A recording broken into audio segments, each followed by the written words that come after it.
Добар ден прво на сите. Вака. Хистерија, насилство и закани се вистинското лице на СДСМ и платениците на Сорос, кој синоќ ја го виде целата македонска јавност. Невидениот вандализам и навредите кон сите што не мислат како нив, го згрозија народот и отсликаа деструкцијата во која западна СДСМ и Сорос. СДСМ и Сорос вчера одлучија да го оспорат правото на студентите на УКИМ да изберат свој лидер. Тие го сторија тоа на највалкан начин, давајќи наредба на малкумина кои ја подражуваат нивната деструктивна политика да се обидат да предизвикаат насилни инциденти за време на гласањето. Откако не успеа во намерите, отидува чекор подалеку и активираа провокатори кои биле студенти пред повеќе децении и кои немаат никаква допирна точка со студентското движење или со изборот на председател на СПУКМ.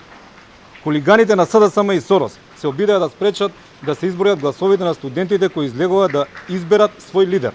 Со ваквото насилничко однесување, СДСМ и Сорос покажаа дека не ги почитуваат студентите и подготвени се да удрат по сите кои немаат намера да ја поддржат нивната деструкција.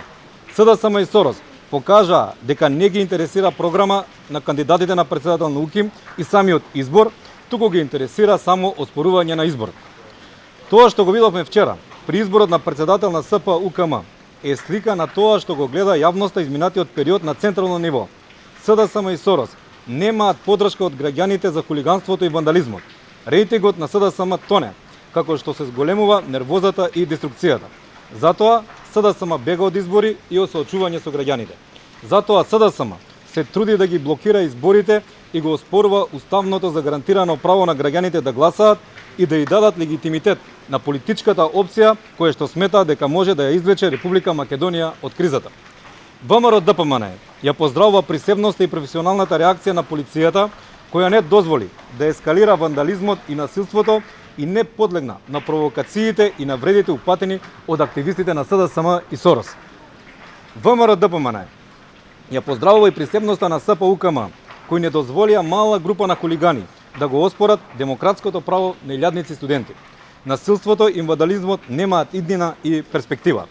Тие се единствена опција само за аболицираниот криминалец Зоран Заев, кој сака да продолжи да креира тензии, кризи и конфликти во државата. СПУКМ треба и во иднина да продолжи да работи во интерес на студентите и да ги штити нивните права, спроведувајќи мерки за подобрување на нивниот стандард.